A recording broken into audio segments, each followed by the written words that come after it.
Assalamualaikum warahmatullahi wabarakatuh. Bismillahirrahmanirrahim. Alhamdulillahilladzi arsala rasulahu bil huda wa dinil haqq liyudhhirahu ala dini kullih. Assalatu wassalamu ala nabiyyil karim sayyidina wa maulana Muhammadin wa ala alihi wa sahbihi ajma'in, amma ba'du. Berjumpa kembali bersama saya di Izalatul Jahli Channel. Kali ini saya akan membahas tentang akhlak.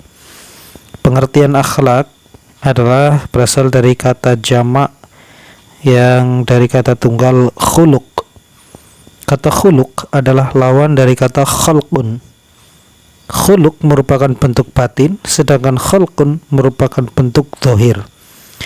Khalaq atau khalqun dilihat dari mata lahir, sedangkan khuluq dilihat dengan mata batin. Keduanya dari akar kata yang sama, yaitu khalaqa. Keduanya berarti penciptaan, karena memang keduanya telah tercipta melalui proses.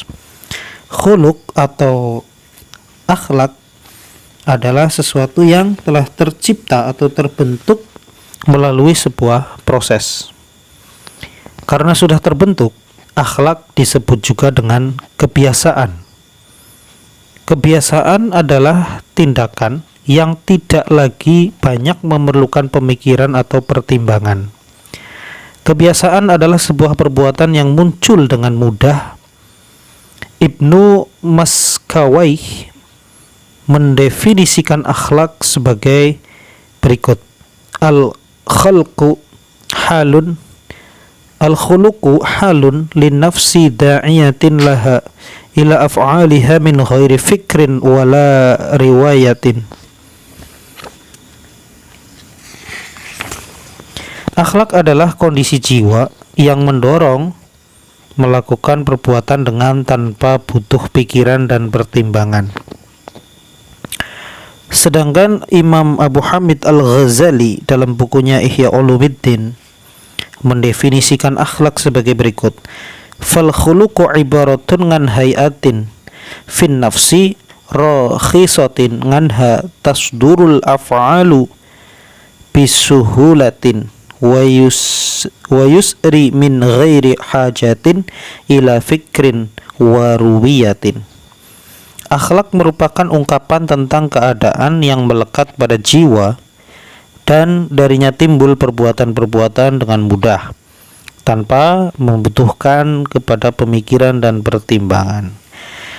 Dari beberapa definisi di atas dapat disimpulkan bahwa akhlak adalah kehendak dan tindakan yang sudah menyatu dengan pribadi seseorang dalam kehidupannya sehingga sulit untuk dipisahkan.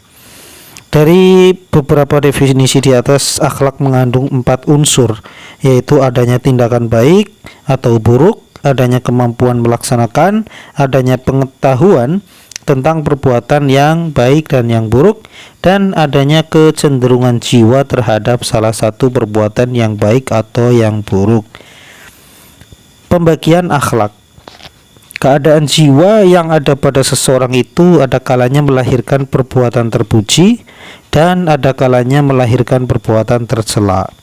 Oleh karena itu, akhlak ditinjau dari sifatnya dibagi menjadi 2. Pertama, akhlak terpuji atau mahmudah, kadang disebut dengan akhlak mulia atau akhlakul karimah. Yang kedua adalah akhlak yang tercela atau madhmumah. Nah, ukuran untuk menentukan akhlak itu terpuji atau tercela yang pertama adalah dengan syara', yakni aturan atau norma yang ada di Al-Quran dan Sunnah. Kedua, dengan akal sehat. Sebagai contoh, kebiasaan makan dengan berdiri dinilai oleh sebagian orang sebagai akhlak tercela, sedangkan sebagian yang lain termasuk akhlak yang tidak tercela. Nah, untuk menilai kasus seperti ini tentu bisa dikembalikan pada aturan syara', yaitu Al-Quran dan Sunnah Rasul Shallallahu Alaihi Wasallam.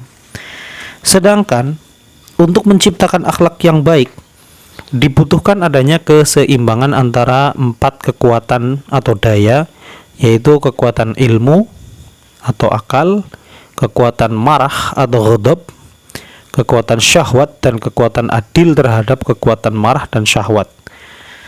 Kekuatan adil ini memposisikan marah dan syahwat pada posisi yang proporsional di bawah bimbingan akal atau ilmu. Manusia diberi 4 kekuatan oleh Allah. 4 kekuatan itu diberikan pada manusia tentu untuk tujuan positif dan diharapkan dapat membantu kehidupan manusia. Seandainya tidak diberi kekuatan ilmu atau akal, tentu manusia tidak akan bisa menerima perintah Allah, tidak bisa membedakan yang benar dan yang salah, tidak bisa menyelesaikan segala permasalahan hidup yang dihadapi sebagaimana anak-anak dan orang gila. Kekuatan ilmu atau akal itu dianggap dimanfaatkan dengan baik, manakala kekuatan ilmu itu bisa digunakan untuk membedakan perkataan atau qaul yang benar atau sahih dan perkataan yang tidak benar atau tidak sahih, membedakan keyakinan atau akidah yang benar dan keyakinan yang palsu, dan membedakan perbuatan yang terpuji dan perbuatan tercela. Apabila kekuatan ilmu atau akal ini benar-benar direalisasikan secara positif, maka akan melahirkan al-hikmah, kebijaksanaan atau wisdom, sehingga dia dapat bertindak dan berkata secara tepat serta berada di atas jalan yang benar dan lurus. Nah, kemudian bila manusia mau menggunakan kekuatan ilmunya, tentu dia dapat membedakan akidah yang benar dan akidah yang salah. Keyakinan tentang adanya satu Tuhan atau tauhid dan keyakinan adanya banyak Tuhan adalah satu kenyataan yang ada di dunia ini. Bagi yang bisa menggunakan potensi akalnya secara baik, tentu akan bisa membedakan mana yang lebih benar di antara dua keyakinan tersebut. Orang yang benar-benar menggunakan akalnya akan bisa membedakan mana yang sunnah dan mana yang bid'ah. Pada zaman akhir ini yang sunnah malah dihindari dan yang bid'ah dijadikan tradisi. Dan kekuatan marah dimanfaatkan dengan baik manakala pelepasan daya marah itu sesuai dengan batas yang dituntut oleh al-hikmah. Dengan adanya daya marah itulah jihad untuk mempertahankan dan mengembangkan agama diperintahkan oleh syariat. Namun demikian jihad diatur sedemikian rupa oleh syarak sehingga jihad itu dapat mencapai substansi dari tujuan jihad itu sendiri dan tidak sekedar mengikuti hawa nafsu. Adapun kekuatan adil berfungsi menekan daya marah dan daya syahwat agar senantiasa di bawah kontrol akal dan syarak. Dengan demikian daya marah dan syahwat bisa berada di titik tengah antara kurang dan lebih. Itulah sebabnya berkaitan dengan syahwat, syarak di satu sisi memerintahkan seseorang untuk menyalurkan syahwatnya, dan sisi lainnya syarak melarang seseorang untuk melepaskan syahwatnya. Syarak memerintahkan seseorang sudah siap untuk segera menikah, namun syarak juga melarang seseorang melampiaskan syahwatnya dengan berzina. Akhlak dilihat dari asal muasalnya dibagi menjadi 2, yaitu bawaan dan pembentukan. Bawaan maksudnya akhlak muncul karena terbawa sejak lahir. Sebagai contoh, ada seseorang yang pembawaan mudah tertawa karena menyaksikan hal-hal atau peristiwa kecil atau yang lucu. Demikian juga ada seseorang yang pembawaan mudah marah gara-gara perkara sepele.